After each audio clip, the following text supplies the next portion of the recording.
Today we are talking about Biofault.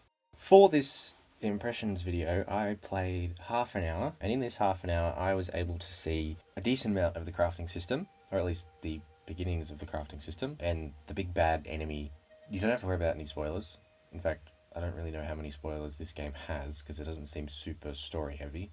And obviously, if there's more depth to this, I'm missing it, a part of this initial impression. If you want me to go through and make a full review out of this game, then let me know. But this is all you're getting for today.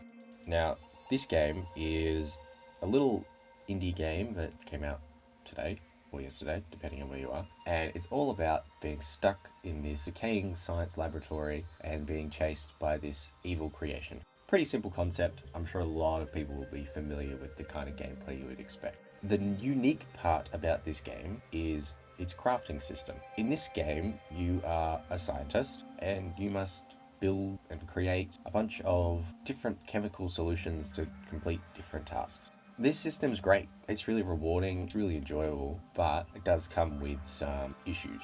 Now, these issues can really go one of two ways. Either one, they're unintentional, in which case they're just issues, which is annoying, or it was intentional and it builds tension, which makes it less annoying and actually clever. I'm going to give them the benefit of the doubt and say it's the second one and say that it was intentional, which is annoying for the player, but it works to build tension, which in a horror game is what you want. And what I mean by this is just two examples of this. One is just being able to put items down. You don't have a very big inventory, which is the other issue, but we'll get to that in a minute. So when you go to put items down, because you've done something with one thing and you need to go get another item, there's no easy way to just kind of set it down on the counter. You have to look and kind of aim at a bench and then just kind of throw it and hope you don't accidentally throw it off the edge. Because when you throw it off the edge, it generates noise. When you generate noise, the big stalker enemy, which is your only enemy, hears you, comes, finds you, and usually kills you. So that develops a lot of tension, because obviously you don't want to screw up that throw. But I don't know if that was the intention, or if they just didn't put a regular put-down system in.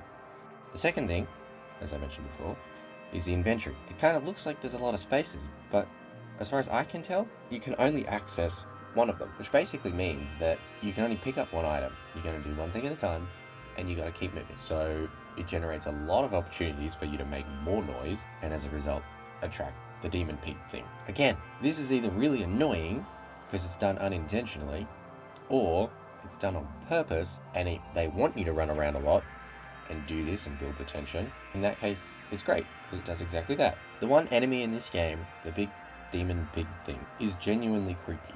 I got a couple jump scares in my kind of half hour worth of play that I don't think I've gotten from a game recently. Do I think that the intensity of that demon will last for a longer play session? Probably not. It's probably got about 2 hours worth of being interesting, both for the demon and the default chemical system. If nothing builds on these in what seems like it's realistically only about 2 hours worth of gameplay anyways, then that becomes an issue. But the game doesn't feel very long. It only feels about 2 hours, so that's probably not going to be an issue. If you're willing to spend $10 on this kind of game, then congrats. This game's perfect. If you're like me, you probably only want to spend about $5, which isn't a bad thing. You just maybe have to wait for a sale.